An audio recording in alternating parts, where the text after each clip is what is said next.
Good afternoon, everyone. Thank you so much, Elets and the World Education Summit for putting up this session here. I think it's a very pertinent one, redefining the pedagogy in the age of technology today and how technology is playing that out today across the higher education space. We have some very illustrious guests here. A warm welcome to all my fellow panelists also. Before I get on with the topic, I was wondering that, today, when we see any of the educational institutions or our students, what they're expecting from these, normally you will come across everybody talking about all this content is easily available on, YouTube University, Twitter University, and many other universities which are prevalent here, right? The key is to understand that what really is happening in terms of the pedagogy, given that content is freely available. And if content is freely available, is it today that we are into content delivery as such? Or is it a content-based education we are looking at here? Or the world around us is very, very swiftly moving towards context-based education. And if that is true, and we are moving towards context-based education, then what exactly is happening to the entire faculty, to the educators, and to all our academicians who are there working in these institutions? My name is Vishal Khurma. I am the CEO with Woxsen University, and we are doing quite a bit of things at Woxsen in terms of how this technology is really shaping the new age students. And but I would like this question to be posed to my fellow panelist, Professor Kulkarni. So over to you. Professor Agnihotri, I'm so sorry. Thank you, Vishal, if I may call you Vishal. Yes. Okay. The question that comes to my mind sometimes is this so-called noble profession of teaching going to exist in future? Will we teachers, professors, have a job to claim? Because today, as Vishal rightly said in his opening remarks, everything is available online. You want to know anything in medical science. Recently, I underwent a surgery on my ulna. There was a fracture while playing cricket with my students. And I could see on YouTube how that surgery is going to be performed. I could even see the general anesthesia, how it is performed. At least I'm sure I can perform one GA surgery. I don't know whether the patient will survive or not, but I know at least that much. Do we need teachers then? If that is the case, if all the knowledge is already available, what is our role in that case? Are we here to deny students or deny the reality that we know it, you also know it, and we have nothing else to add? Google has become a verb. Just Google it and you get everything. I always say in the class, at least when I was a professor, I used to say in the class that I don't get paid enough to answer your questions. My salary is just sufficient enough to ask questions. Now I can't say that being the director. But still when I teach, I say that. So I'll keep questioning you. How many teachers are comfortable, I would use the word comfortable, in saying, I'm sorry, I don't know the answer for this question? How many of us honestly say that? Very good. I appreciate that. Because we are also human beings. We need not know everything. Why not we redefine our role in the era of this technology and say that we are also co-creators with you. Let's learn together. I think the era has come where we can use the technology. Just few years or a couple of years ago, we did not know much about AI in education. AI had a huge role to play and was playing a huge role in various other technologies, but not much in education. Today, with this artificial intelligence and what is that? Uh, Chat GPT, Chat GPT, there are so many of them. Okay, Chat GPT was not, the name was not taken in the previous session, so I'm taking that name. Chat GPT. Okay, we have everything. I'll tell you a story, a fact. We had we had sought applications for PhD program, and you, are you hearing echo? I can hear echo of my own voice. You are also hearing echo. At least I am hearing my own voice from somewhere else. Yeah. Okay. And out of the applications that we received, 80% applications we rejected because the statement of purpose and other things were filled up with Chat GPT. And those were the applicants for PhD program. Okay. We simply rejected them. And when the board asked me why only those many students for PhD this time, I told them this story. As an afterthought, I started asking myself a question. Should we live with ChatGPT? It's a reality.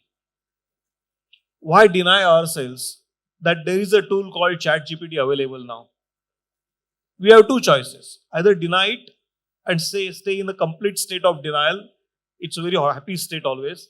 Denial is the best defense. Okay? So deny it. Or accept it that ChatGPT is here to stay. Perhaps this is the original version. Better versions are yet to come. Okay? And learn to accept it and live with it. I think I'll leave with this question to my fellow panelists, and I can come back again if I could add something more. So, good afternoon, everyone, and thank you, Vishal. Just I wanted to say that I was just connecting you with the previous presentation. Professor of practice, this one is the buzzword. Right now, even UGC, we all are hiring professor of practice. Why? If we go to the data, how many students are employable in our country? Employability, teaching, are they linked with our pedagogy or curriculum? What? These are certain questions always come in our mind when we develop any program. We see that we are teaching very well. We have traditional mode of teaching also. During COVID, we realized the new mode of teaching also. But still, the outcome is not positive. I can't say ineffective, not positive. Still, recruiters, they ask your students or anyone not employable. They are not equipped with the right kind of skill sets. Why? It means something wrong with our system. Somewhere education system is ailing. And ailing what? The way we teach, the way we develop our courses, content of the courses, the way we deliver in our class. Nowadays, a class 5 student, I just share with you that I was interacting with one class 5 student, class 5th student of a heritage school. He told me I have to create a PPT and I have to Google some information. I'm like, do you know how to Google the information? He said, yes, I know. Now, since beginning, they are tuned with the technology. The system from beginning had changed. Still, in our old system and in our old thinking, we are not coming out with our comfort zone.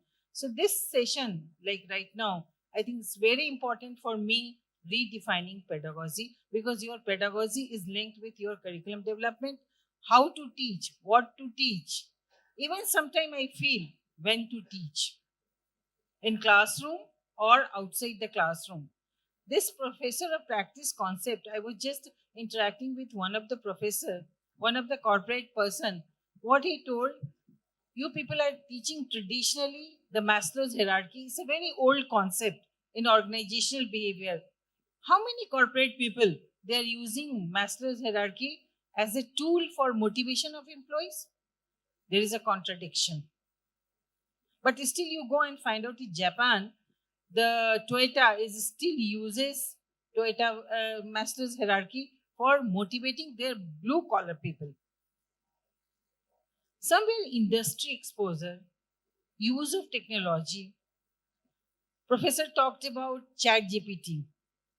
I was just asking our students. Then they told me, okay, I know, I will give you answer, just give me little bit time, I will answer your question. Because they want to Google chat GPT. They have answers available.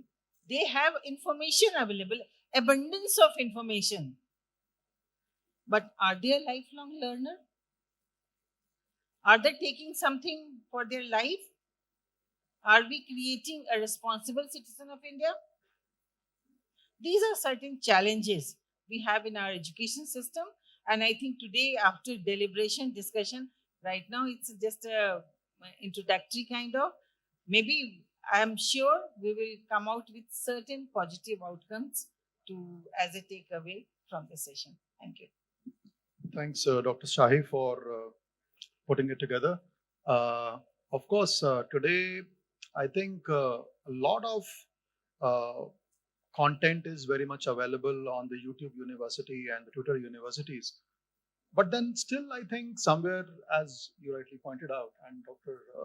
Agnihotri also pointed out, that you need facilitators, and the role of faculty is ever evolving than ever before.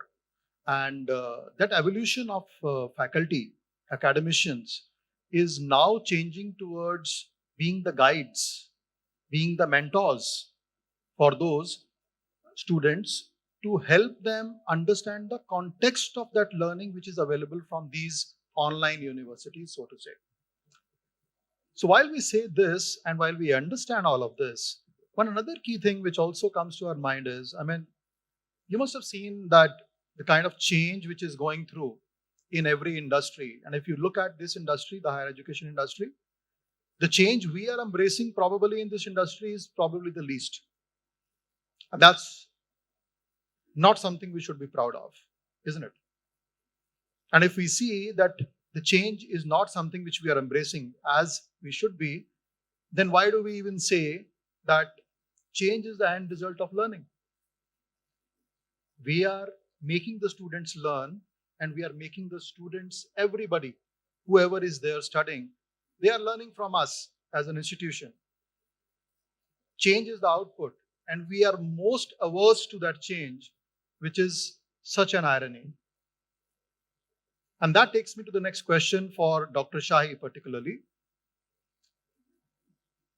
I would like to understand, Dr. Shahi, that at IILM, what are the kind of technological changes you have done or you have seen post-COVID or from the COVID time, and what you have done as a Vice Chancellor there to adapt to these kind of changes? Okay. I remember the day, 20th March, when we all had to shut down our classrooms. And that day we discussed amongst faculty members how to teach. That was the day when announced like COVID time and everything, 20th March 2020. The day we changed our perspective. Although we tried, we struggle a lot to shift ourselves on online platform, Zoom. And the basic challenge, I was also teaching one paper, organizational behavior. The basic challenge was to understand the learners who are on a different side. We are not able to get eye contacts. We are not able to see them that they are going to understand what I am going to teach. But the moment I used one video in my lecture, during the lecture, few of our students, and or you can say 50% of the students, they just switched on their camera.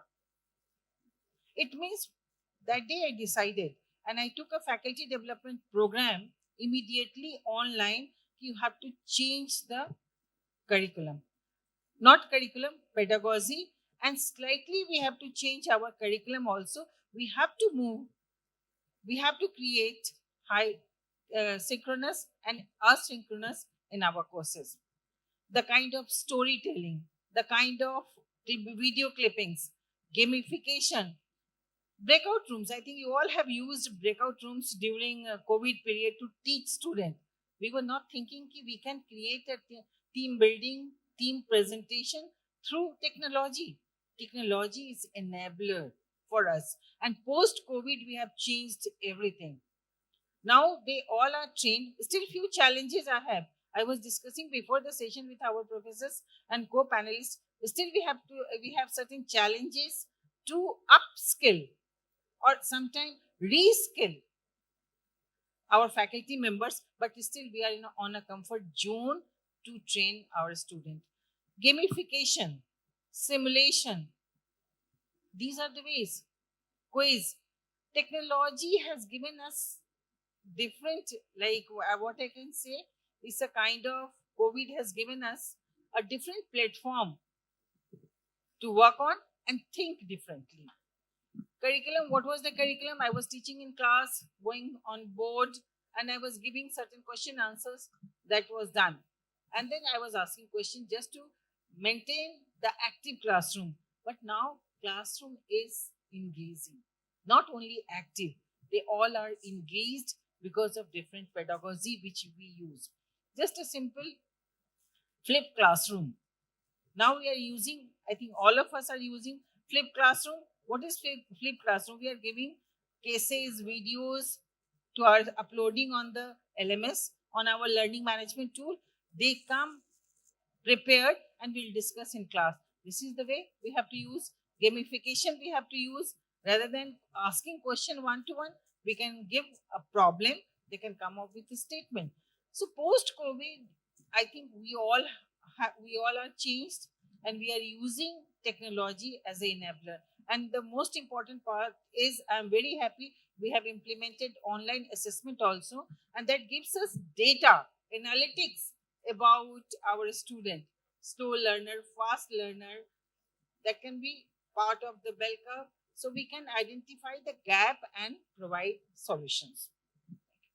Thanks, Dr. Shahi. I think, paucity of time also. yeah, I am a little wondering because my fellow panelist is also having a flight to catch, and hence I'll immediately revert to Dr. Agnihotri for the next one. I would also like to know from you, Dr. Agnihotri, that what are the kind of various pedagogical innovations which you are looking at IIMs, and how are you really trying to integrate them with the help of technology? Excellent question. Thanks a lot. Well, IIMs are known for case studies, and case studies. But now we realize with the help of technologies, we can have live case studies. Or if I'm discussing a case, say I'm discussing a case on, say, company, say Voltas. Okay, how Voltas turned around itself and became number one from the time when there was a time when they had actually come to closure of the company, closure of the division, air conditioning and refrigeration division, to how they have come back. I can always invite a manager from Voltas, the one who was instrumental in that turnaround, okay, and to talk to the students in addition to the case that they have discussed. And he can assess their strategic analysis and whether their line of thinking is correct or not. With the help of technology, we can connect with number of students. I have been a strong supporter of experiential learning because I have learned one thing, that whatever you experience, you remember, and it makes changes in you, which changes your personality also. With the help of technology, that is quite possible.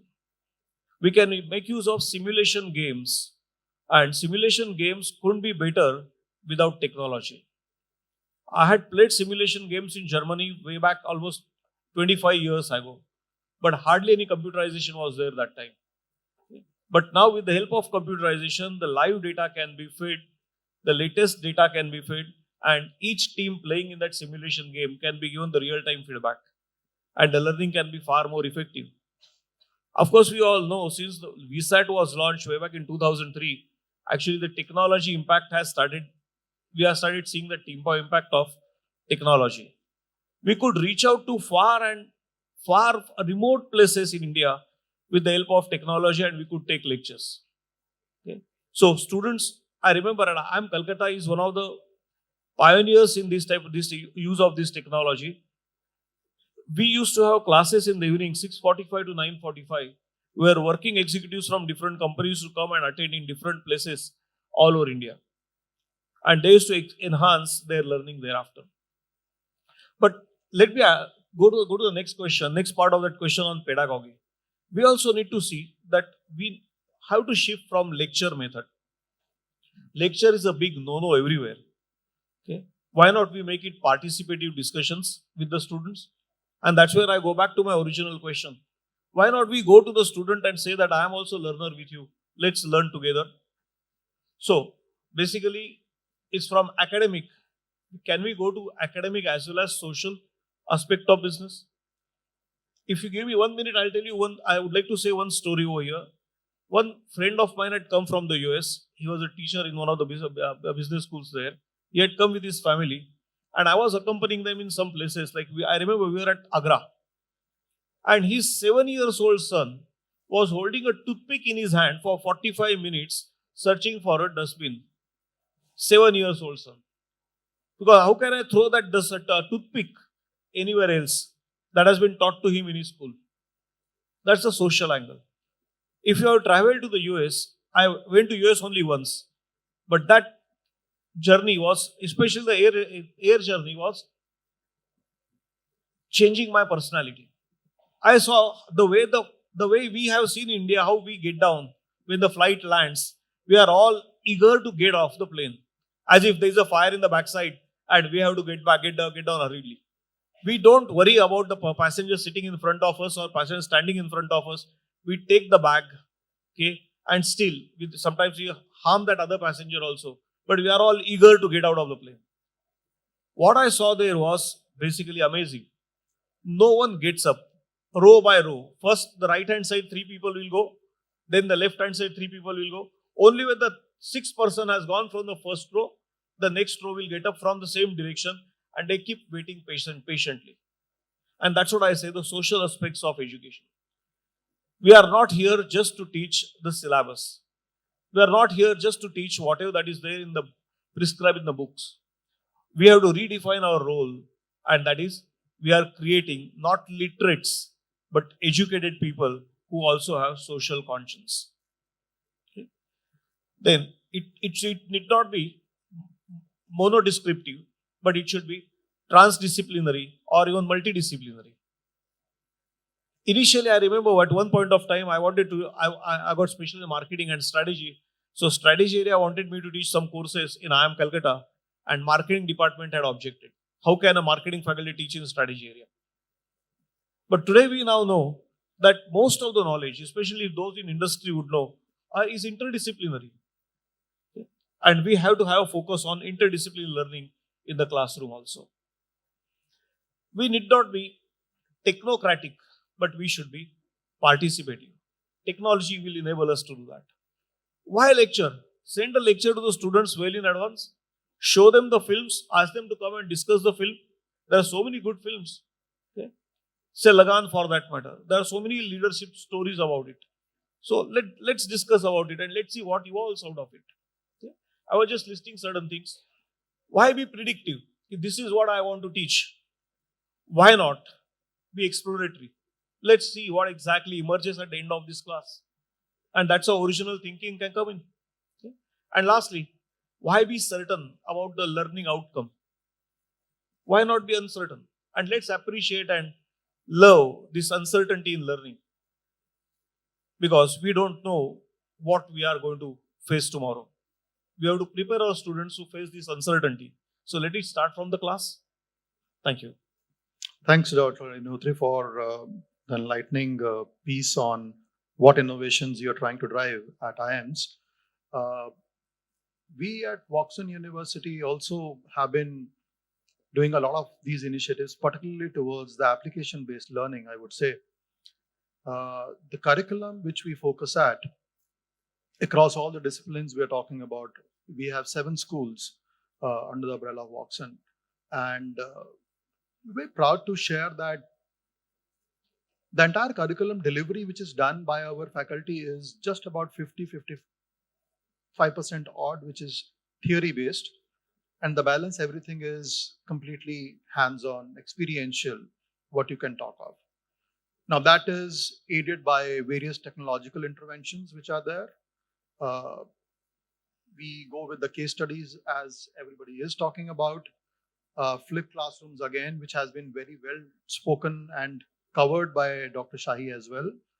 And apart from this, there is a peer-to-peer learning mechanism also, which is very, very strong and which is very important for the students, because that is how the ecosystem gets created at the campus, and that basically translates into many more other exploratory things which are more interdisciplinary in nature. That really helps a lot. But then I would like to move on my left now to the CEO of Camu, Mr. Swami. So, Mr. Swami, I mean, you have been in this edtech space for quite some time, and I would like to understand from you that what are the kind of technological interventions which you have been seeing all across, whether in India or abroad, which are really playing a key role in terms of driving the innovation in the higher education. So there are number of scenarios that are presenting itself, particularly after COVID, with the national education policy. So typically till about 5 years back, or till a while back, education was in a box. Pretty much all the students study pretty much almost the same thing and take the same amount of time, and they pretty much are had the same experience. But today, that's everybody's wanting to change it. Institutions want to change it. The students demand something different to be able to do what they like to do in a way it's meaningful to them. So then that needs to, so that calls for quite a bit of a change in the pedagogy, how we structure the curriculum and how we allow the students to have that flexibility. And Professor Vikas, the first one, driving a lot of these changes. We're working together on that. So now these are the scenarios that present itself. Students should be able to study in the degree awarding university, a core part of the program, and be able to do other things of interest that still is contributing to the degree. So how do you measure that? That's one scenario. Then I want to be able to learn from the best in certain niche areas. Does the system allow me to do that? We'd like to be able to measure outcomes, and we want to allow the student to have choice in the pace at which they're studying and what they're studying. So some would like to graduate in 3.5 years in a 4-year program. Some would like to study for 5 years. Some would like to take a break and study, work for 1 year, and then come back. So how do you put together who's studying what? So you got to go to a completely flexible flexible enrollment model and a complete flexible pedagogy. So technology needs to be able to cater to that. Come away from the box standard way of delivering the curriculum, but to be able to measure each individual's outcomes, what choices, what courses they've completed, what are they studying within the degree awarding university, what are they studying elsewhere, to be able to pull the student record in a meaningful manner. Then go forward from there and make the suggestions. So if I'm studying, studying a particular program, maybe a 3-year program, and I'm interested in being in a retail business as a salesperson, then what are the other opportunities? If I take these 1 or 2 extra courses, how many more opportunities are there for me to interview with? I'm just taking the example of jobs. It'll be interesting to see that if you did this one particular course, I'm also eligible to be an office assistant or a personal secretary. There are a number of things that will evolve. Technology should be able to advise that and be able to help with the pedagogical changes driven by the institution as well as the student choice. So these are the areas technology have to cope with. Add and make a little bit of complication to this question. Let's say if we do a bit of a crystal gazing here and try to figure out what you think going forward the future trends of technology interventions are going to be in the higher education space, and what exactly you are doing to basically ensure that is getting adopted and embraced well by the higher education institution. Sure. The presentation we made in the morning, so earlier, Camu, we've been doing this for about 8 years. It's been system automation, the ERP, the SIS, and the LMS. So if we look at, so we've been helping institutions, about 450 institutions that we work with across 8 countries, to do that and to become very good at that. But then every institution is aspiring to get to certain common goals, which is about bringing the aspects which I just talked about into the institution. The flexibility, the diversity, being able to learn from multiple players, and being able to get the students to get a guidance for the students on where they are and where they can go.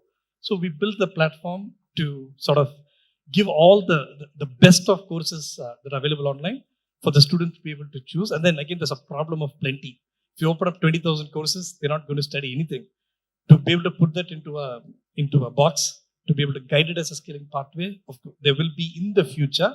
What we do, there will be AI. Today, it's about good quality data, good predictive mechanisms using the data that we have. And as we build the data, there'll be more and more intelligent predictions. So we set the platform for that. In all of the points that I talked about, the flexibility, the diversity, studying in multiple institutions, earning your credits where you like, studying at your own pace, we believe we built the platform for that. Pretty much all those aspects are covered. So it can only get better from there. Sure, thanks. I'll quickly move to Dr. Shahi for this question now.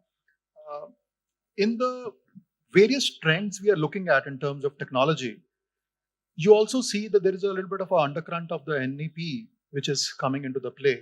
And we see a lot of institutions and universities coming forward towards offering multidisciplinary subjects all across. And imagine a situation, you are let's say, hypothetically, you are a 30,000 student institution. What kind of framework you need to have to track such kind of, magnanimous activity of tracking each and every student, and then understanding that what kind of a learning path they are going to go ahead with, and how do you see that happening with the help of technology? So first of all, I would like to talk about NEP and interdisciplinary education. I think we have established Gurgawan campus, IILM Gurgawan, in 2018 with a flexibility to our students, so they can opt any course from any of the school. That point of time. Then NEP came in 2020. That gave us a little bit motivation. Whatever we were using, that can be implemented in a formulated in one. So our tagline was pursue your passion, and we have given opportunity to students to create your own bouquet. Own bouquet means, as per regulatory body UGC, you can have majority of courses related to discipline specific. Then you can take minors from any of the school, and it happened, and it has given a very good result to us to map the career path of student. Even a student who is willing to go for the career in law, now he's thinking how to combine psychology with law. This is happening, and this is the new trend. Same thing we have seen in management. Professor is expert IIMs.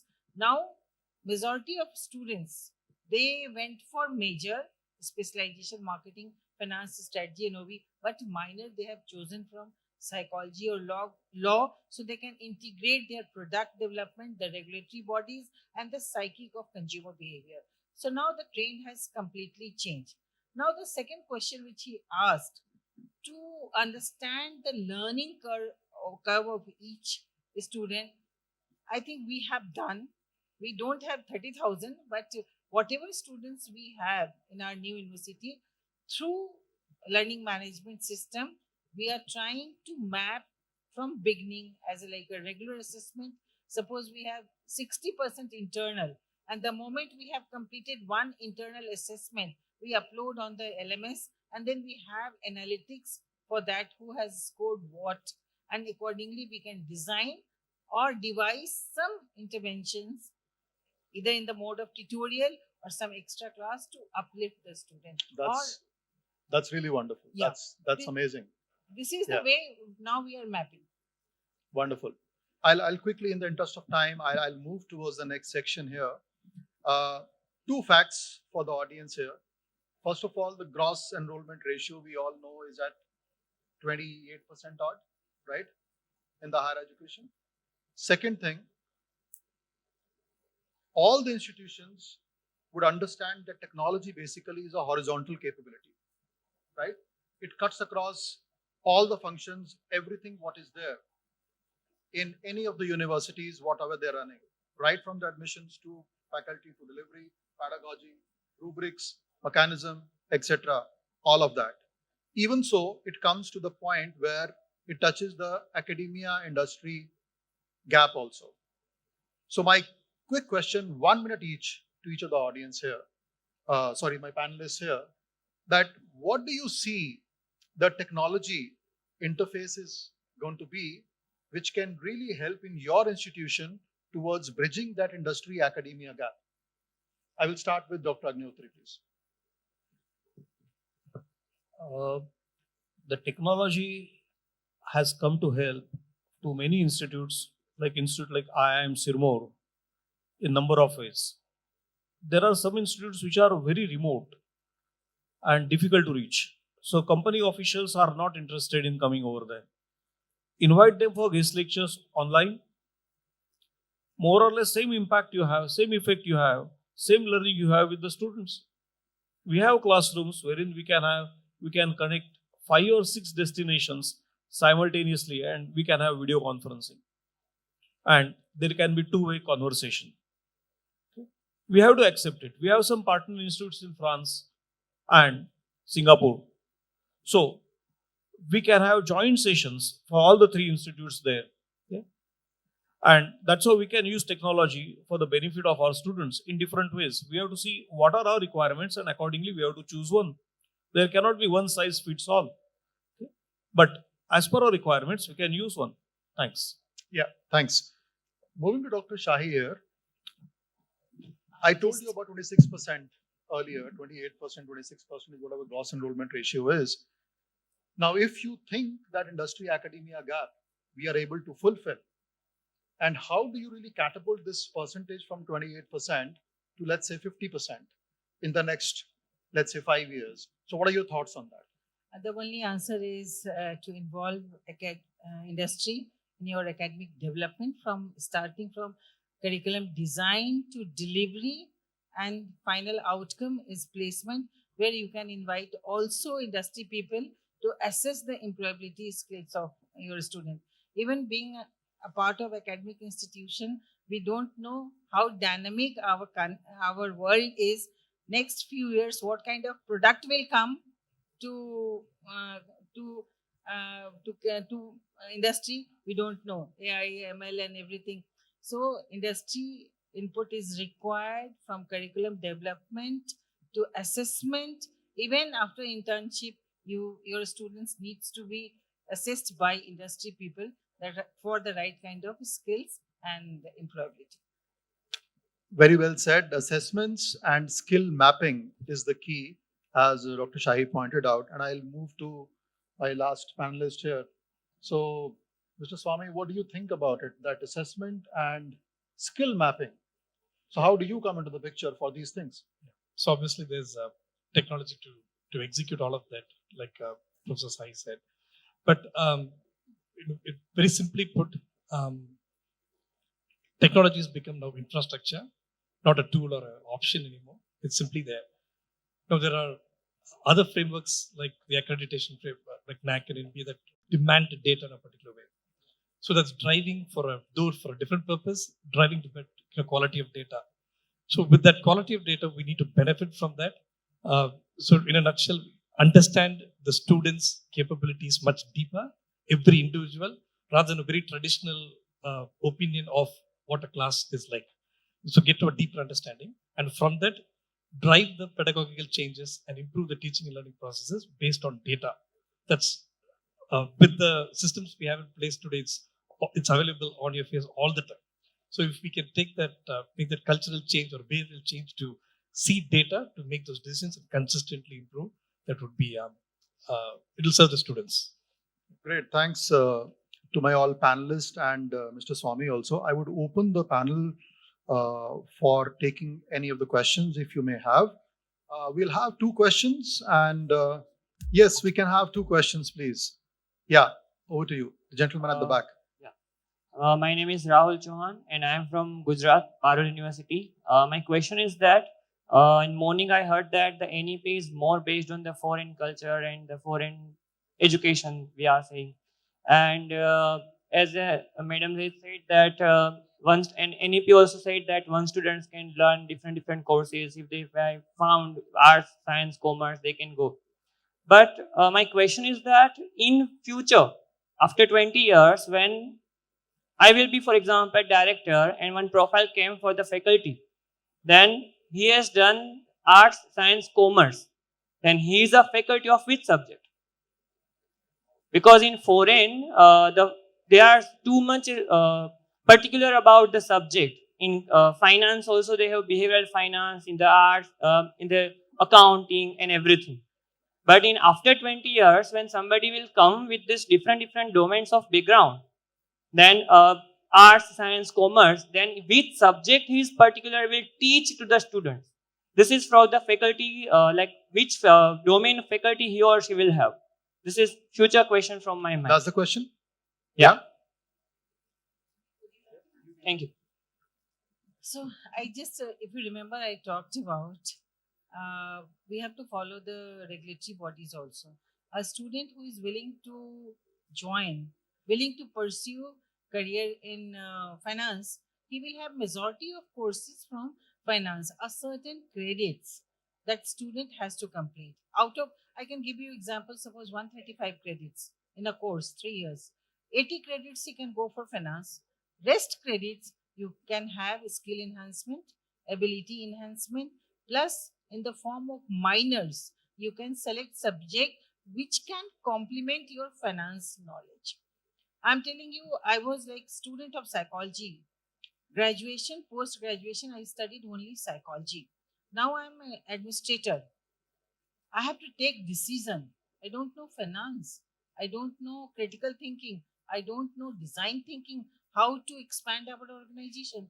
So major is major, minor you have to play with. And that can later, after 20 years, still you are a finance teacher, but you are a good decision maker because you know other aspects of liberal education, multidisciplinary education to use your critical thinking and decision making capability. Thank you so much. Just add on to what Dr. Shahi just mentioned. First of all, I think there is a bit of a understanding gap here that NEP is only talking about emulating whatever foreign universities are doing, which is not the case. Okay. Whatever we are seeing here and whatever is happening here through NEP, it is going to be giving the students a kind of a T approach. Okay. Now, what is a T approach? T approach basically is when you have orientation towards the breadth of the various subjects and disciplines which are available. And then over the period of your 3-year, 4-year of a journey into a UG or a 2-year of a PG, you then get into the deeper part of particular specializations also. So that is the T approach. So you are balancing yourself in terms of the choices you make towards the various disciplines which are available and then digging deeper into what I like the most, right? And NEP is all about making it accessible, giving that equity to the students and making them responsible for what they want to. I would give you an example. My son, when he was in the age of about 8 years, he wanted to get into merchant navy. After about 3 years, he wanted to become a doctor. And then these days, he's undecided what he wants to be. And he's in 10th standard. You know, we can't blame it on the student at the end of the day that you chose this particular subject, hence you have to get into it. So NEP is all talking about enabling that student and not have any bias against the student because the student is in the exploratory stage right now. They want to learn, they want to understand what all things are there, and then I want to make a choice that this is the career I want to be in. You know? So that's what really this is all about. Any more questions? Okay, thank you so much. And I thank all my fellow panelists also for their wonderful insights.